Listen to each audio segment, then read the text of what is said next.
les historiens commencent à se rendre compte que le public était impliqué dans les conquêtes coloniales, mais on ne savait pas comment et pourquoi, il n'y avait pas beaucoup de preuves. Et c'est pour ça que je me suis intéressé à ces héros, parce que là, autour de ces héros, il y avait des preuves de l'intérêt d'un grand public. Par exemple, quand un des héros rentre en France ou en Angleterre, il y avait des dizaines de milliers de gens à la gare ou bien au port pour dire bienvenue aux héros. Et des récits, des journaux ont été lus par des centaines de milliers de personnes. Et quand Marchand est rentré en France après Fashoda, il est rentré à la gare de Lyon et il y avait tellement de gens autour de la gare de Lyon qu'on ne pouvait pas bouger. Toute la ville de Paris a été bloquée. Et là, j'ai trouvé la preuve de l'intérêt en ces héros et par conséquent, une preuve ou de l'évidence que le grand public s'intéressait et impliqué aux conquêtes coloniales de l'époque, de la fin du XIXe siècle. La fin du XIXe était très propice pour l'émergence des héros, et surtout les héros de l'Empire, pour plusieurs raisons. Mais la raison la plus importante, c'était l'émergence du premier média de masse. C'était la grande presse, la presse populaire. Et pour la première fois dans l'histoire européenne ou l'histoire mondiale, il y avait des journaux publiés, tirés à plusieurs centaines de milliers d'exemplaires par jour. Et pour la première fois, tout le monde dans les pays européens pouvait lire. Et là, tout le monde était exposé à des nouvelles, mais ce n'étaient pas les gens très bien instruits. C'était des gens qui pouvaient lire, mais pas des textes complexes, pas d'analyse sociopolitique, mais des récits sur et autour des personnages vivants, intéressants, souvent amusants. Et là, l'Empire, comme aventure, donnait l'occasion pour des personnages d'émerger et d'être couverts par une presse qui s'intéressait justement aux personnages, aux individus importants qui sortaient du commun. Et là, les journalistes, ça faisait un bon récit pour un journaliste et pour des lecteurs qui ne s'intéressaient pas aux analyses, mais plutôt aux récits. Et comme ce sont des quotidiens publiés très vite, alors on pouvait suivre une histoire presque comme un feuilleton. Et c'est pour ça que ces personnages sont devenus en quelque sorte fictionnels. Ce sont de vraies personnes, mais qui ressemblaient aux personnages des romans et surtout des personnages des feuilletons. Et on avait l'habitude de lire des feuilletons tous les jours, mais c'était mieux qu'un feuilleton parce que c'était réel. Alors, c'était les explorations, des combats, des aventures qu'on savait vraies, qu'on savait se passer tous les jours et on pouvait les suivre au fur et à mesure. Et je pense que c'est ça l'intérêt qu'a porté la presse, la grande presse.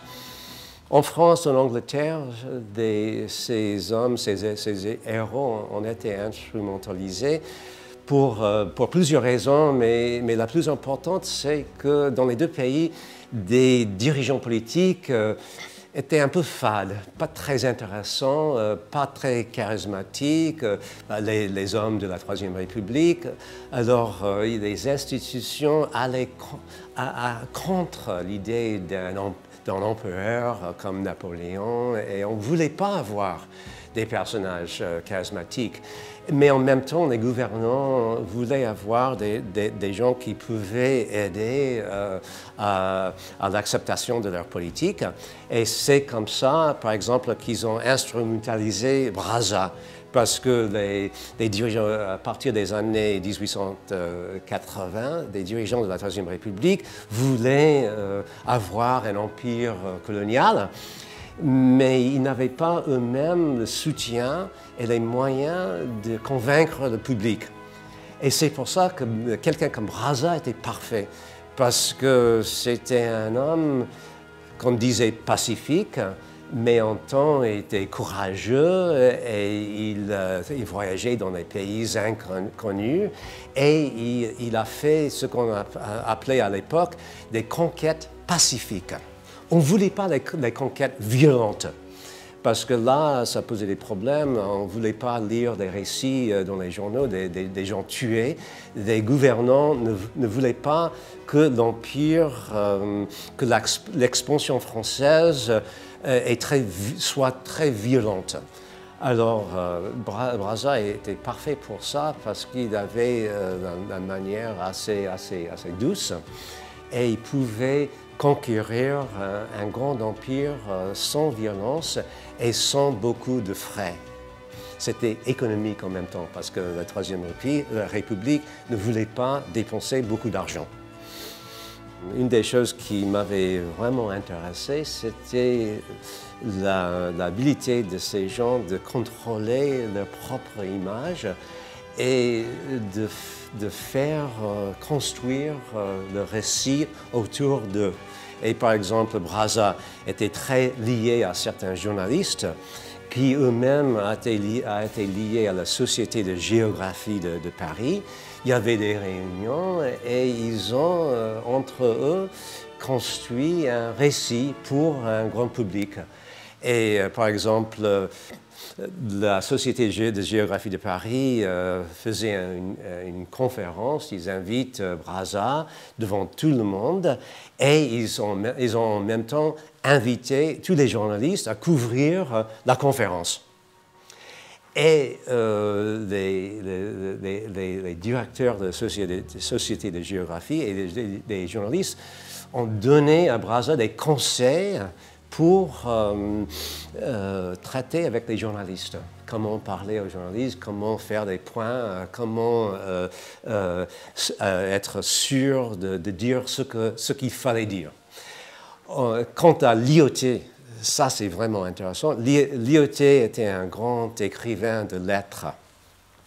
Et c'est son neveu qui a construit et qui a gardé les archives de Lyautey. Et ils ont gardé dans les archives des lettres que Lyautey voulait que les gens lisent dans l'avenir. Et Lyautey, non seulement a-t-il créé le récit autour de lui, mais il a aussi, en quelque sorte, créé son histoire. Alors, il a créé des archives pour les historiens de l'avenir. C'était très astucieux.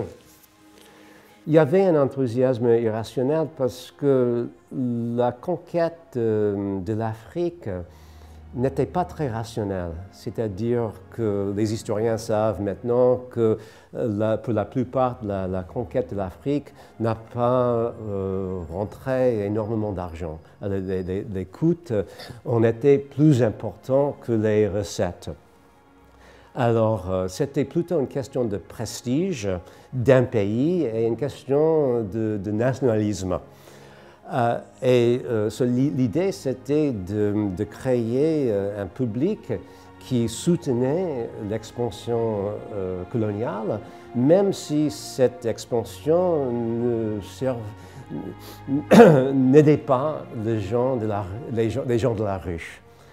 C'est pour ça que je disais que c'était irrationnel, parce que ce n'était pas dans l'intérêt de l'homme de la rue, ni même du gouvernement, sauf en ce qui concerne l'idée qu'il fallait avoir le prestige de contrôler des pays lointains.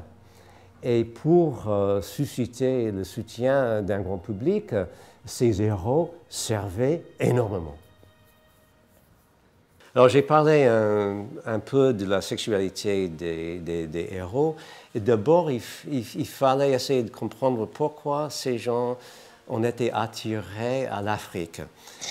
Et pour la plupart des explorateurs et des hommes militaires qui voulaient passer des années en Afrique, n'étaient pas à l'aise dans la société bourgeoise européenne.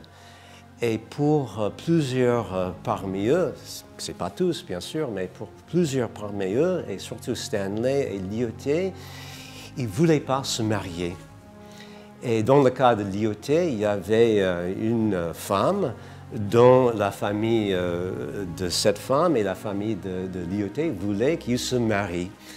Et pour échapper à ce mariage, Lyautey se réfugiait en Indochine. Alors, bien sûr, on n'a pas de preuve de ce qu'on dirait aujourd'hui de l'orientation sexuelle de ces hommes-là, mais Lyautey ne s'est pas marié avant l'âge de 55. Stanley avait plus que 50, il n'y avait pas d'enfants de ces mariages. Et à l'époque, il y avait pas mal de bruit sur la sexualité autour de ces hommes, mais on ne pouvait pas parler explicitement en public de leur sexualité. Ça ne se faisait pas. On parlait, surtout en France, mais en Angleterre aussi, on ne parlait pas de la sexualité ou de la vie privée, amoureuse des hommes politiques ou des personnages en vue. Des hommes. Des femmes, un peu plus. Sarah Bernhardt, par exemple, on parlait de la vie amoureuse de Sarah Bernhardt, mais pas des hommes. Quant à la construction de ces personnages, je pense que dans le cas de Lyautey, c'est intéressant parce que c'est un homme à l'aise dans la société aristocratique, mais aussi en Afrique. Il était à l'aise dans la société aristocratique parce qu'il avait des manières, je dirais, comme des manières du XVIIIe siècle. Des manières pas bourgeoises. Et là, pour une époque bourgeoise, ces manières, les manières de Lyautey, n'étaient pas exactement conformes à cela. Et je pense que ça explique en partie l'intérêt à Lyautey. C'était comme un homme du passé, à l'époque bourgeoise, où on cherchait quelque chose de plus intéressant, de plus vivant, d'une société plus pratique et bourgeoise de la fin du XIXe. Un peu ironiquement, la masculinité de ces hommes faisait partie de leur aura. Et en France, après la guerre franco-prussienne, les journalistes disaient souvent qu'il y avait un manque de virilité en France. Et certains Anglais disaient la même chose à l'époque. La société bourgeoise était trop molle. Et on voulait des gens vraiment masculins. Et là, pour cela, il fallait faire des exploits presque impossibles. Alors, Maurice Barrès a dit sur Jean-Baptiste Marchand qu'il a rendu possible l'impossible. Et pour cela, il fallait être presque fou. Alors, les aventures de Stanley étaient tellement difficiles, presque impossibles, qu'une grande partie de sa popularité était à cause de l'impossibilité de ses exploits. C'était des choses que personne d'autre ne pouvait faire. Je pense que tout a changé après la Première Guerre mondiale. Après cette guerre, cette terrible guerre, il était beaucoup plus difficile de trouver des héros parmi les militaires, parce qu'il y avait tellement de morts et on savait le coût humain d'une guerre. Alors que pendant l'ère coloniale, c'est-à-dire des décennies avant 1914, des guerres en Afrique étaient lointaines. Et il y avait très peu de reportages sur la violence de ces guerres. Et on pouvait émerger de ces petites guerres coloniales comme héros parce qu'on ne savait pas combien de violence ces guerres impliquaient. Alors, on pouvait... c'était comme si on a fait des conquêtes sans vrai, en sang humain. Alors que pendant et après la Première Guerre mondiale, c'était plus possible. Et là, on trouvait difficilement des héros après 1918.